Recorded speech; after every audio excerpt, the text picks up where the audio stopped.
Welcome back. This is episode 51 of Caregiver by Design podcast.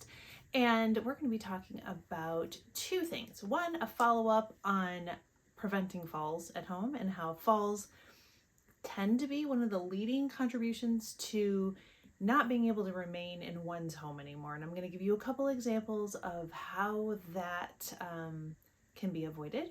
And then also we're going to be talking about occupational therapy. What is that? That is what I am, and oftentimes people get that confused with physical therapy. They don't understand the difference. And so let's start out there. I want to say this is basically how I introduce myself. When I walk into a bedside of a patient, or I walk into to introduce who I am, I always say this, as it just kind of summarizes the best of my ability what an OT is. Hi, I'll say, my name is Angie. I'm an occupational therapist. I'm part of the rehab team, and the doctor has asked that I come in and take a look at how you're doing with your recent, and then fill in the blank. Let's say it could be there in the hospital for a number of reasons, but I say, considering your recent whatever, I want to see how well you're doing with everyday things today compared to how you normally do them, the best of your ability, what your optimized best was. So when I say everyday things, we're talking about, hey, when you get up out of bed in the morning, what's your routine like? Do you live alone? What does your house setup look like? Do you need assistance for different aspects of your day? And if you do, what are they and why? And then I'm going to take a look at how you're doing today to see where the gaps are and how we can get you back to that level. Or if we can't do it in a short period of time while you're here, that might require short-term rehab placement where you could get a little more therapy, or maybe you could get therapy at home. And then if there's a really, really, really big gap and it doesn't look like you're going to make the progress that you need to, we need to talk about what different support systems we can put in place for you when you get home. So then I'll usually give a little bonus of you're going to have a physical therapist at some point come in, or maybe you've already seen the physical therapist, and they're really focusing on how you move, your balance, how well you're walking around, getting in and out of bed, and helping you to get stronger. But I'm looking at how we work with what you have right now, what you're able to do, and making that as good as we possibly can, as safe as possible. And then we are looking at how to bridge the gaps between where you are right now and where you need to be so that you're at your optimized best, right? So occupational therapy is kind of vague. And it can be confusing for people, but I feel that if you understand the context of therapy being always something that's progressive, right? So we're moving you towards something, and everyone seems to understand that physical therapy is to help you get stronger, right? Or to help minimize pain, or you get physical therapy after you have a surgery and they help your knee get moving again and help you not need a cane or a walker anymore. But occupational therapy, people are kind of like, what is that? Does it have to do with a job? Or no, it does not. But what is the word occupation? The word occupation is about doing, right? To be occupied, to be doing, to be engaged in something. And so for adults, and speaking to this population, right? So I work in acute care, I work in a hospital, and I'm talking to you, so people who are at home, providing care for a loved one, a neighbor, or a spouse. What is the occupation of that individual? Well, it is your daily function, right? So if you are currently working, then yes, it's how do you get yourself up and getting through your day so that you can do your job, that you live your role, your unique role, whatever that might be. If you're not working anymore, guess what? You're still occupied. You still have an occupation. But as we age, that occupation tends to become more and more narrow because of what is possible, right?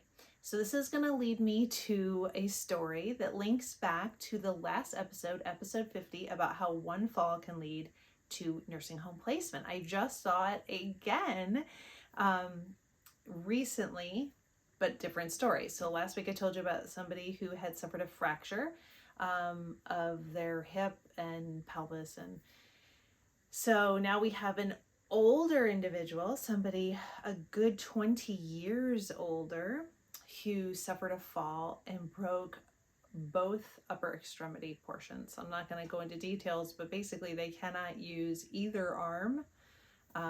So imagine not being able to use your arms to help you to get up, or to use a handrail, or to feed yourself, or to get dressed.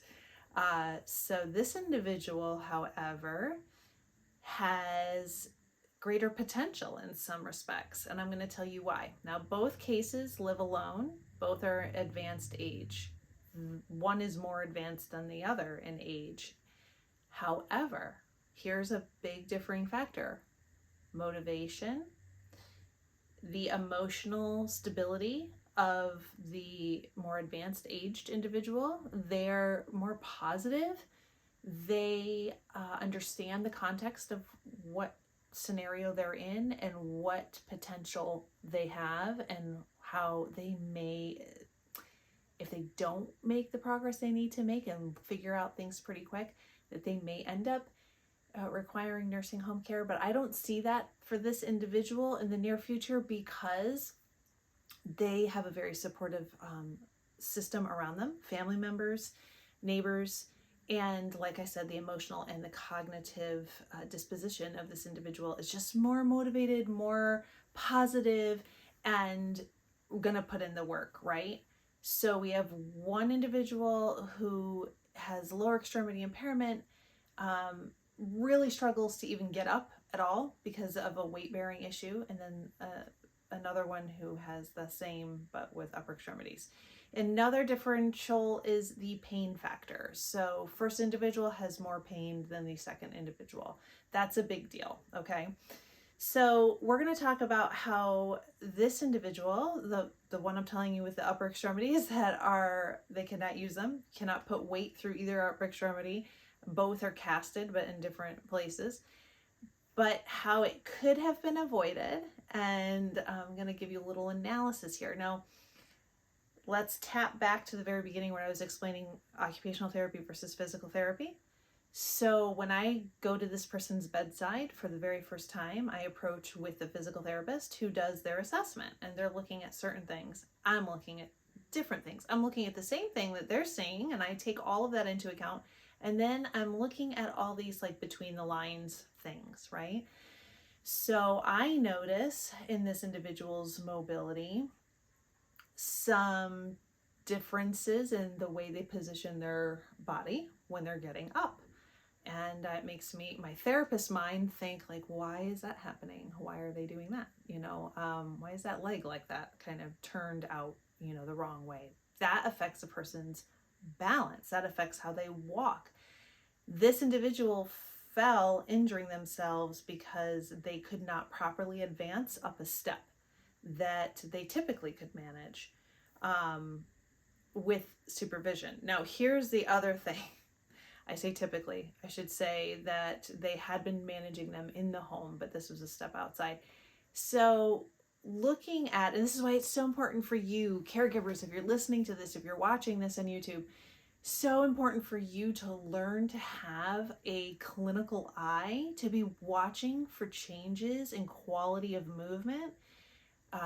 If you listen to previous episodes, you'll hear me talk a lot about key factors: endurance, strength, mobility, huge factors, right? So you start looking at quality of movement. When you start seeing changes or a decline in quality of movement, you need to start figuring out why and how to get it back to where it needs to be. Because when quality of movement starts going down, you're going to start seeing a decline in independence, and you may start seeing falls, injuries, hospitalizations, and you name it, okay?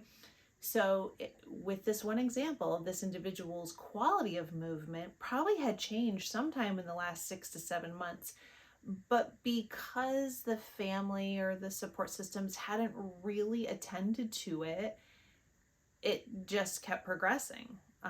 And so when this individual went to, go up a step, they missed the step, fell backwards, and suffered their injury.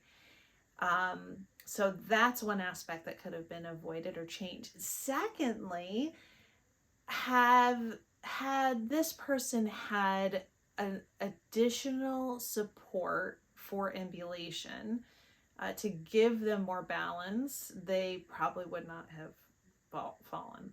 This individual at this specific time had not been using the right device. So they were just using a straight point cane, so a cane with one point, which provides less support because it's got one point of contact with the ground versus a cane that we call a quad cane. So it has 4 feet and they go into the floor, and that's much more supportive, especially if you're going outside or up and down stairs. Outside, because it's different. Now, if you're inside and you're going upstairs, you typically have at least one solid rail or 2 rails, and the footing is different. You don't have any moisture issues with that. You typically have on the, you're used to this floor surface and you're not going to slip. But outside, there's so many different factors. The railing could be wet. The floor could be wet. The step could be wet. It could be uneven. The surface you're coming off of onto the step could be even. You could be more fatigued because you're outside, and so you're having to work a little bit more to walk around versus in your own home. So there's another factor that's going to increase fall risk. Thirdly, lighting, vision is different outside when you're older versus inside. Sometimes the brightness, even on a cloudy day, like if you're seeing this YouTube video, it's cloudy out, but it can be difficult for people who have vision problems outside. All these factors contribute to a fall. Now, some people would say, and this person's support system was like, well, she wasn't supposed to be outside getting her mail. She knows she's not supposed to do that. And, okay. And that's how she felt. But this individual really wanted to be outside. And I understand that. And it's like, okay, at some point, yes, there is an element of you shouldn't be outside alone 100%. But let's say that you set that person up for success should they so choose. Instead of saying, we're going to make it so that you never go outside, and then you just don't have a plan. And when you go out there, you're doing it completely wrong and unsafe. And of course, then you're going to suffer a fall. Because let's face it, you can't prevent your loved one from making choices or doing things that you don't want them to do. Okay, they're adults. You can't even stop children from doing that. So you have to set up the environment so that they can succeed to the best of their abilities. So what would I have done for this person instead? I would have left a quad cane at the stairs outside so that when she gets there, I got to use this cane instead, right? I'm going to use this cane and this handrail to go down my steps, and I'm going to get my mail. Secondly, I would have, think about this. You go to get your mail. Now you're holding mail in one hand, and now you only have one hand to use either the rail or the cane. So what do you need? You need something to carry the mail in. So perhaps she could have just had a little over the shoulder bag or a coat that had a large pocket in it that she could put the mail in. That had to be thought out. Because notice, she made it to the mailbox, okay, but she made it not even a percentage of the way back and fell. Probably because her hands were occupied.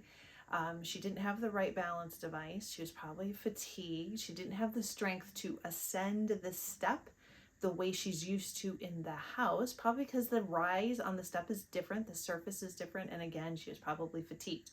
So you've got a few elements here, but if you want to maximize somebody's success, their independence with something as simple as going to get the mail, you can do that if you set them up for success by making these adjustments, by making these planned modifications. And I want to encourage you to do that because it's really important to do, no matter what.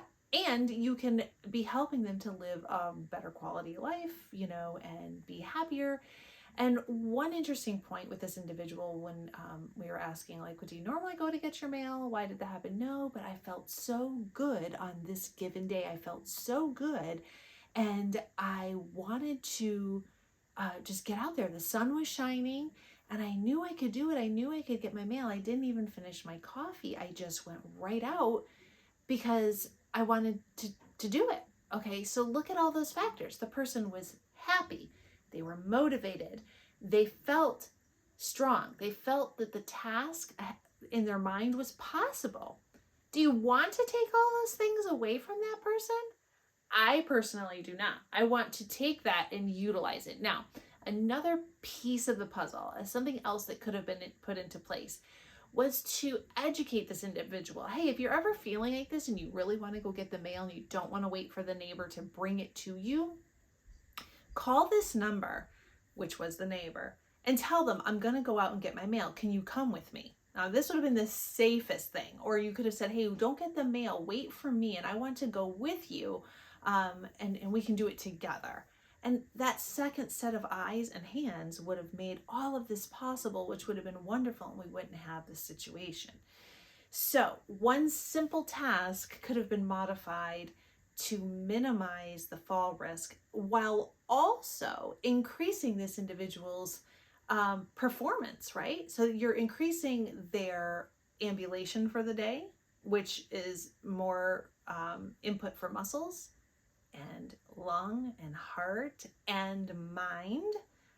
So all those things, just by getting the mail, right? Those are good things. You want those things to happen.